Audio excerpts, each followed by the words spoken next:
Hello. আমি দেখুন বাজারে বোয়াল মাছ পেয়েছি। সো খুবই আনএক্সপেক্টেড, কেননা আজকাল বাজারে সচরাচর দেখা যায় না।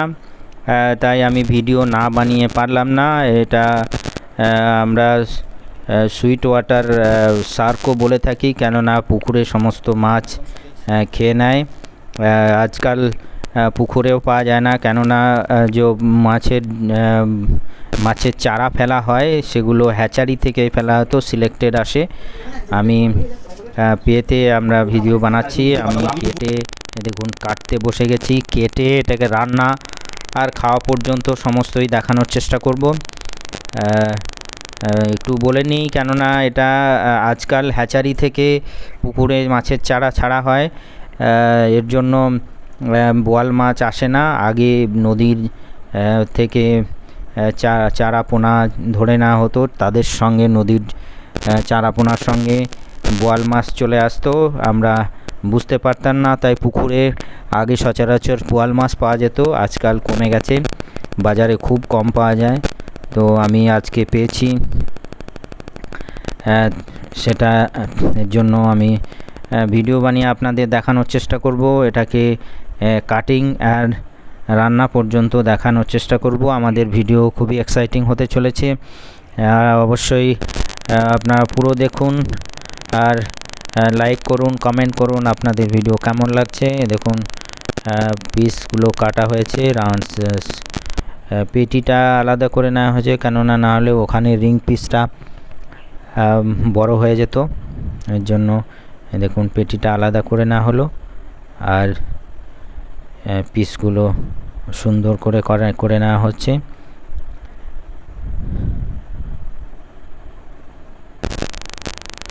আপনারা জানেন যে বোয়াল মাছের আঁশ হয় না, তবুও এটাকে স্কিনটাকে ভালো করে ঘষে নেওয়ার প্রয়োজন হবে। দেখো মাথাটা কেটে নিচ্ছি। খুবই হার্ড মাছ এগুলো, মাথাটা খুব হার্ড হয়, সো এটা কাটা একটু ডিফিকাল্ট। আমি মোটামুটি কেটে নিলাম। এরপরে ধুয়ে এগুলো একটু রাব করে নেব। দেখুন বললাম যে স্কিনটা একটু এরকম রাব করে নিলে ভালো হয়, কেননা এর তো আঁশ থাকে না।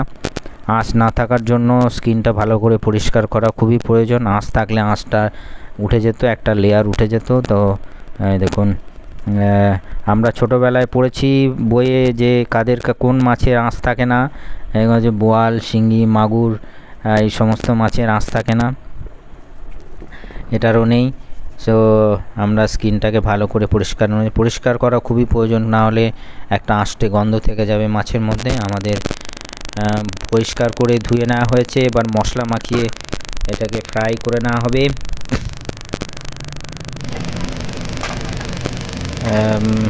খুব বড় ছিল না মাছটা, 1.5 কেজি মতো ওজন। আর এই দেখুন ফ্রাই প্যান চাপিয়ে দিয়েছি। ফ্রাই প্যান যেহেতু কম তেলেই আমরা ভাজবো মাছটাকে। ফ্রাই প্যানে দেখুন অল্প তেল নিয়ে তেলটা গরম হলেই একটা একটা করে মাছ ছেড়ে দেওয়া হবে। দেখুন এবার ছেড়ে দেওয়া হবে মাথাটা। আজকে যতগুলো রান্না হবে সেই কটাই আমরা ভেজে নেব, বাকিগুলো ফ্রিজে রাখা হবে। দেখুন ওয়ান্ডারফুল।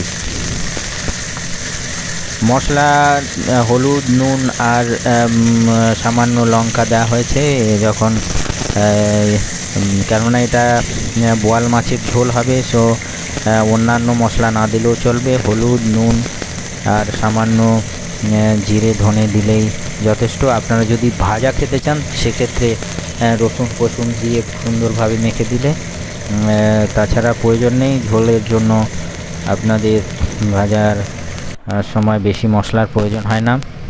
ভাজা প্রায় হয়ে এসছে। দেখুন ভাজা হয়ে গেছে প্রায়, আমরা তুলে নেব। দেখুন তুলে নিচ্ছি। হার্ড ফ্রাইয়ের কোনো প্রয়োজন নেই, কেননা ঝোল হবে। এর জন্য অল্প ভাজলেই যথেষ্ট, হার্ড ফ্রাই না করলেই ভালো হয়। দেখুন আমরা খুবই কম তেলে রান্না করছি, সামান্য তেল দিয়ে পেঁয়াজ, ওই তেলেই পেঁয়াজ দিলে কি মানে আপনার স্বাদের it will enrich the test, কেননা ভাজা তেলটা একটা স্বাদ আসে, আর তার মধ্যে যদি পেঁয়াজটা কষে নেওয়া হয়, পেঁয়াজটা কষে নেওয়ার জন্য সামান্য নুন দিলে তাড়াতাড়ি পেঁয়াজটা গলে যাবে। আমরা টমেটো দিলাম, টমেটো দিয়ে টমেটোটা যাতে গলে যায় সে নাড়াচাড়া করে কিছুক্ষণ আমরা পেঁয়াজ আর যে মশলাটা তৈরি করছি, দেখুন হলুদ, জিরে, ধনে পাতা, ধনে গুঁড়ো আর কাশ্মীরি লাল মির্চ দেওয়া হলো, এটা কালারটা আনার জন্য। আমরা এটাকে কিছুক্ষণ ঢেকে দেব। ঢেকে দিলে কী হবে, আপনার এই টমেটো পেঁয়াজগুলো একদম গলে যাবে। দেখুন ঢেকে দেওয়া হয়েছে কিছুক্ষণ, 2 মিনিট। একটু কম ধিমা আঁচে রান্না করলে রান্নার টেস্টটা খুবই ভালো হবে। আপনাদের কেমন লাগছে আমার ভিডিও? ফুল মাছ কাটা থেকে শুরু করে রান্না পর্যন্ত, তারপর এটাকে টিফিন বন্দি করে আমি অফিসে নিয়ে যাব, সে পর্যন্ত আপনাদের দেখাবো। আপনারা আশা করি ভালো লাগবে। দেখুন কাঁচা লঙ্কা দিয়ে দেওয়া হলো পরে, না হলে ওটা খুবই গলে যেত। আর এগুলো সবই অপশনাল, আপনার কখন কোন মশলা দেবেন সেই। এই দেখুন মশলা কষা শেষ হয়ে গেছে, আমি জল ঢেলে দিলাম। একটু ওটা গরম হলে তারপর একটা একটা করে মাছগুলো দিয়ে দিচ্ছি। মাছ দিয়ে দেওয়ার পরে অ্যাটলিস্ট 10 মিনিট ধিমা আছে এটাকে ফোটাতে হবে, যাতে মাছের মধ্যে সমস্ত মশলা আর নুন ঢুকে যায়, আর মাছের যে টেস্ট সেটা ঝোলের মধ্যে বেরিয়ে আসে। আমার কাছে ধনেপাতা ছিল না, তার জন্য ধনেপাতা দেওয়া হয়নি। আমি মাছটা ফুটিয়ে নেব, ফুটিয়ে নিয়ে আপনাদের দেখাবো। আমার টিফিন বন্দি হবে মাছ আর ভাত, মাছের ঝোল আর ভাত।